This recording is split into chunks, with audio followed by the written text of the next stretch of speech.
Mère! Ces deux dames souhaiteraient vous parler. Elles sont revenues. Oui, elle ne manque pas d'assurance. Bonjour, Sœur Yang et frère Zeng. Bonjour. Vous êtes revenus? Pourquoi êtes-vous revenus?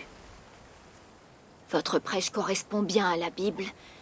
Cependant, notre pasteur croit que lorsque le Seigneur viendra, il descendra sans nul doute sur un nuage et ne saurait s'incarner. Ceci prouve que vous avez tort, puisque le pasteur et l'ancien nous l'ont dit. Vous feriez mieux de partir. S'il vous plaît, pourquoi ne croyez-vous pas la parole du Seigneur malgré votre foi et croyez-vous ce que disent le pasteur et l'ancien? Le pasteur et l'ancien connaissent-ils le Seigneur? Les paroles du pasteur et de l'ancien représentent-elles les paroles du Seigneur? Non. Songez au moment où le Seigneur Jésus a débuté son œuvre. Comment les grands prêtres, les scribes et les pharisiens de la foi juive ont-ils résisté au Seigneur? Cette question ne mérite-t-elle pas que nous y réfléchissions profondément et que nous interrogions notre âme?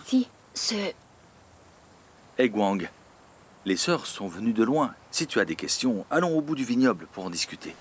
Allons-y. Allons plutôt au bord du ruisseau. Il y fait frais. Excellente idée. Super. Allons-y.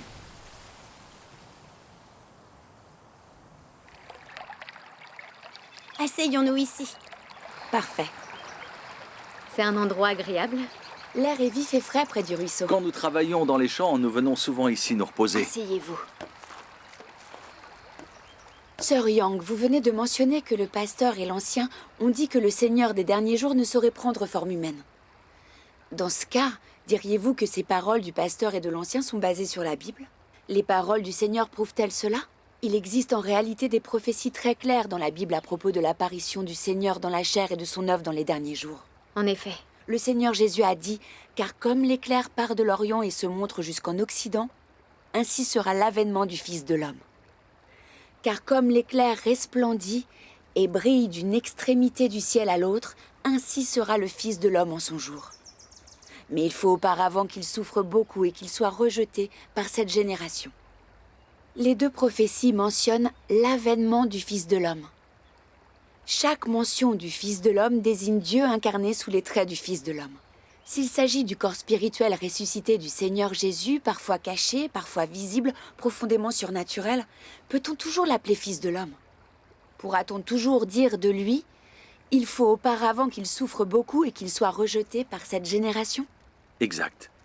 Il ne subirait pas d'adversité et ne serait pas rejeté. C'est vrai, ça n'arriverait en aucun cas. C'est pourquoi le Seigneur, dans les derniers jours, prend forme humaine. Pouvez-vous accepter ce type de communion? Cette communion correspond aux paroles du Seigneur. Grâce soit rendue à Dieu. Ma sœur, la prophétie selon laquelle le Dieu des derniers jours apparaîtrait dans la chair s'est réalisée. Si nous ne croyons pas que les paroles du Seigneur se sont réalisées, cela ne serait-il pas dangereux? Songez au fait que lorsque les pharisiens ont vu que le Seigneur était venu, ils ne l'ont pas reconnu, et ils lui ont même résisté et l'ont condamné. Et quel a été le résultat? Ils ont fini par accueillir le Seigneur par des imprécations. Si nous croyons en Dieu comme les pharisiens qui ne l'ont pas reconnu lorsqu'il est venu, et l'ont même condamné et lui ont résisté, quel pourrait être le résultat final? Ne croyons-nous pas au Seigneur parce que nous nous languissons de son arrivée? N'est-ce pas là une raison pour accueillir le Seigneur? Le fait que nous entrions ou non au royaume des cieux par notre croyance en le Seigneur est fondamentalement déterminé par notre capacité à accepter ou non l'œuvre du Seigneur dans les derniers jours. À présent, le Seigneur est revenu et il accomplit l'œuvre du jugement en commençant par la maison de Dieu. Pourtant, nous ne le reconnaissons pas, nous le nions et nous ne l'acceptons pas. Cela ne revient-il pas à rater l'occasion d'être enlevé lorsque le Seigneur viendra? Si le Seigneur vient et que nous ne parvenons pas à être enlevés, quel serait le résultat final? Ne serait-ce pas un abandon et une élimination par le Seigneur? Nous devons réfléchir soigneusement à ces choses. Cette question est-elle vraiment si sérieuse? Votre communion est totalement opposée aux idées du pasteur et de l'ancien. Pouvez-vous nous expliquer cette question en détail? De nos jours, de nombreux croyants n'obéissent qu'aux pasteurs et aux anciens. Ils croient que tout Seigneur Jésus qui ne descend pas sur un nuage est un imposteur, et que le retour du Seigneur ne peut pas se faire dans la chair. Et quelle est donc la question? Pouvons-nous dire avec certitude la manière dont le Seigneur des derniers jours se manifeste et œuvre? Dieu a déclaré dans la Bible car mes pensées ne sont pas vos pensées, et vos voix ne sont pas mes voix. Autant les cieux sont élevés au-dessus de la terre, autant mes voix sont élevées au-dessus de vos voix, et mes pensées au-dessus de vos pensées. Amen. Amen. Aux yeux de Dieu, nous ne sommes que poussière. Comment pourrions-nous comprendre l'œuvre de Dieu? C'est sûr. Le pasteur et l'ancien ont toujours cru que la venue du Seigneur se ferait sur un nuage et qu'il ne serait pas incarné sous les traits du Fils de l'homme. Sœur Yang, diriez-vous que lorsque le pasteur et l'ancien parlent de cette manière, ils délimitent Dieu? Ils croient que Dieu ne peut pas faire les choses de cette manière ni d'une autre manière. Ne s'agit-il pas là que de leur façon de voir et du fruit de leur imagination? C'est comme lorsque la Bible a prédit la venue du Messie. À sa place, c'est le Seigneur Jésus qui est venu. Est-ce ce que les humains auraient pu imaginer?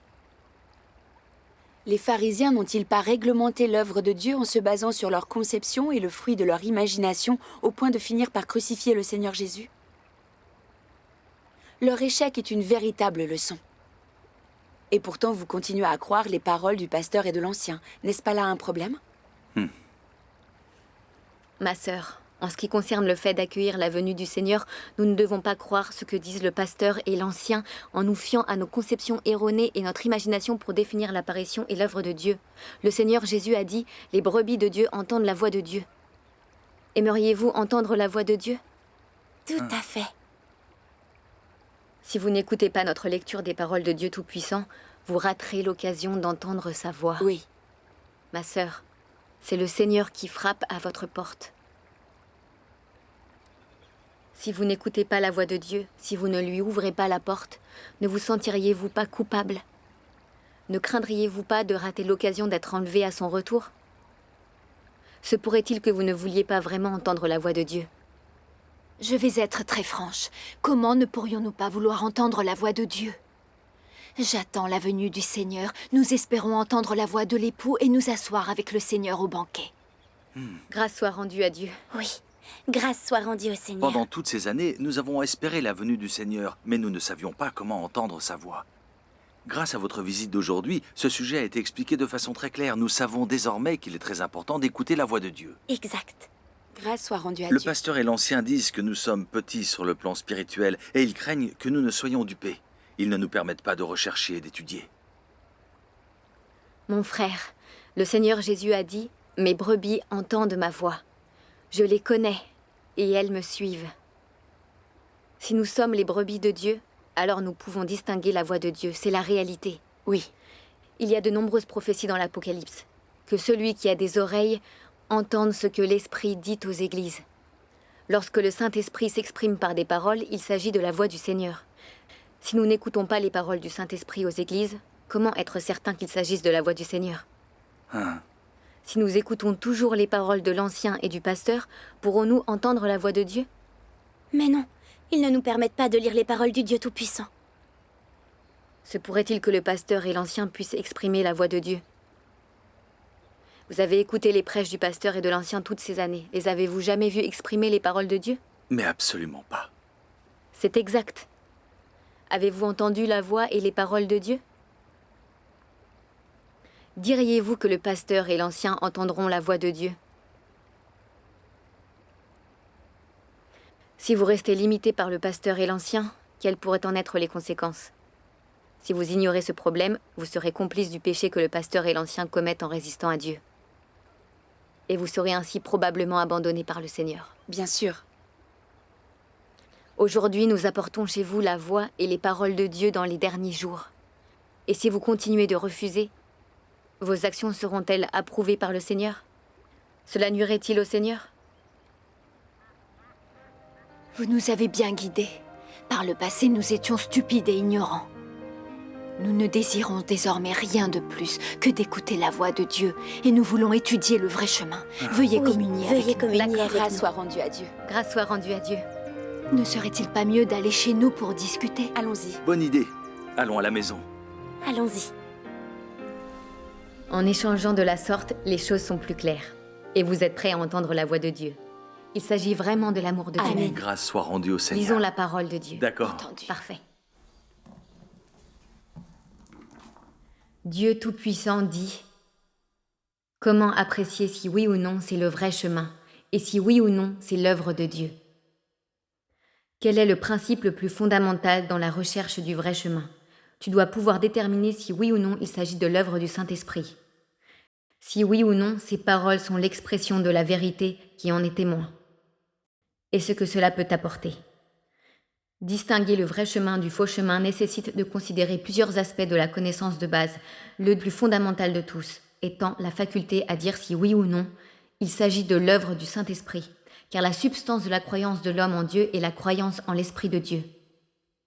Et même sa croyance en Dieu incarné existe parce que cette chair est la personnification de l'Esprit de Dieu. Ce qui veut dire que cette croyance demeure toujours la croyance en l'Esprit. Il existe des différences entre l'Esprit et la chair, mais parce que cette chair vient de l'Esprit et est la parole faite chair, donc ce en quoi l'homme croit est encore la substance inhérente de Dieu. Et donc, à distinguer si oui ou non c'est le vrai chemin, tu dois par-dessus tout chercher à savoir si oui ou non il y a l'œuvre du Saint-Esprit. Après quoi, tu dois chercher à savoir si oui ou non il y a la vérité dans ce chemin. Cette vérité est la disposition de la vie de l'humanité normale. Ce qui veut dire que c'est ce qui était attendu de l'homme quand Dieu le créa au commencement. À savoir tout ce qui relève de l'humanité normale, y compris la raison, la perspicacité, la sagesse de l'homme et les connaissances de base inhérentes à la nature de l'homme. Autrement dit, tu dois regarder si oui ou non ce chemin amène l'homme dans une vie de l'humanité normale.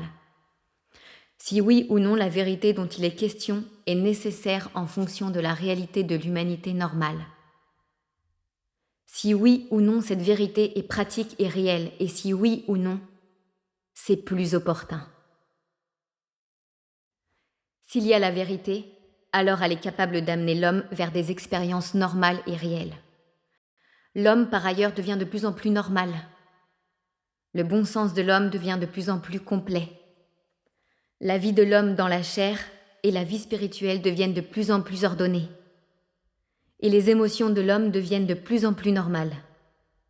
Voici le deuxième principe. Il y a un autre principe qui consiste à savoir si l'homme a une connaissance accrue de Dieu. Si oui ou non faire l'expérience d'un tel travail et d'une telle vérité peut inspirer un amour de Dieu en lui et le rapprocher toujours davantage de Dieu. Par ce principe, on peut évaluer si oui ou non c'est le vrai chemin. Le plus important, c'est de savoir si ce chemin est réaliste plutôt que surnaturel et s'il peut fournir la vie de l'homme. S'il est conforme à ces principes, la conclusion que l'on peut tirer, c'est de dire que ce chemin est le vrai chemin. Amen. Dis, ces paroles sont justes. À présent, je dispose d'un moyen me permettant de distinguer un vrai chemin d'un faux. Grâce soit rendue à Dieu. Les paroles de Dieu Tout-Puissant expliquent très clairement la manière de distinguer le vrai d'un faux chemin. Ces paroles doivent provenir de Dieu. Amen. Amen. Nous avons écouté tant d'années de prêches du pasteur et l'ancien en veillant seulement à ne pas être trompés par l'hérésie ou par de faux enseignements, mais nous n'avons jamais su comment distinguer le vrai d'un faux chemin. Les paroles de Dieu Tout-Puissant l'expliquent si bien. Tu as raison. J'ai le sentiment que ces paroles de Dieu Tout-Puissant sont la parole du Saint-Esprit. Tout à fait. Grâce soit rendue à Dieu. Maintenant que vous avez entendu les paroles de Dieu Tout-Puissant, savez-vous distinguer le vrai Nous d'un savons faux chemin? comment faire. Un être humain pourrait-il prononcer ces paroles et vérités exprimées par Dieu Tout-Puissant? Pas du tout. Le pasteur et l'ancien seraient-ils capables de les prononcer? Bien sûr que non. Si Dieu Tout-Puissant n'avait pas révélé la vérité pour permettre de distinguer le faux chemin d'un vrai chemin, y aurait-il quelqu'un qui connaisse les principes permettant de distinguer le vrai d'un faux chemin?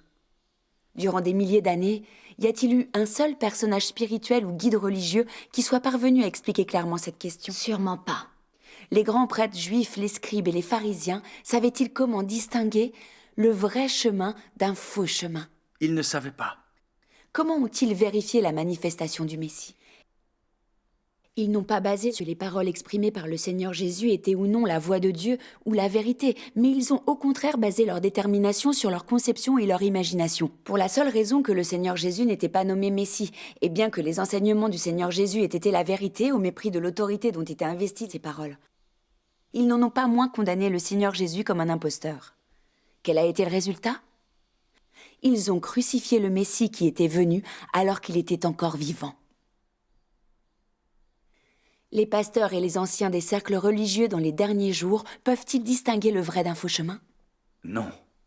Seraient-ils capables de crucifier une nouvelle fois le Christ incarné?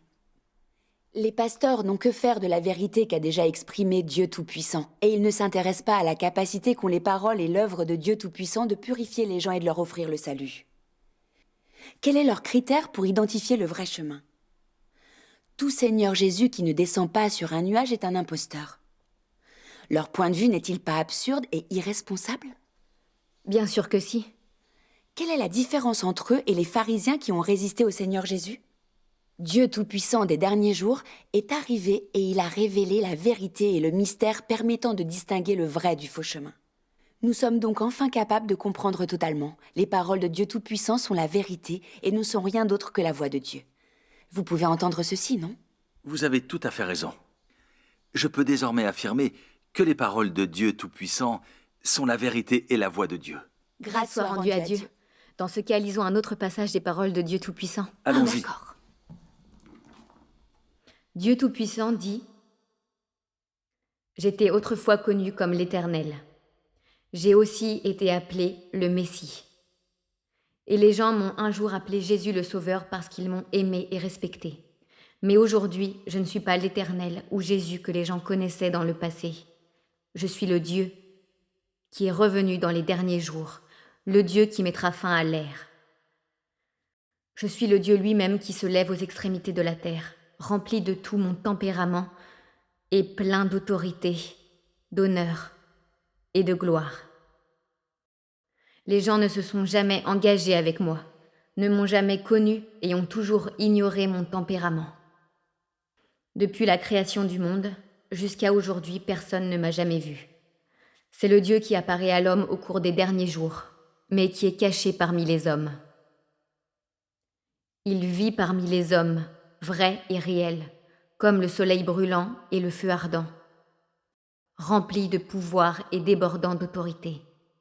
Il n'y a pas une seule personne ou chose qui ne soit jugée par mes paroles, et pas une seule personne ou chose qui ne sera pas purifiée par le feu ardent.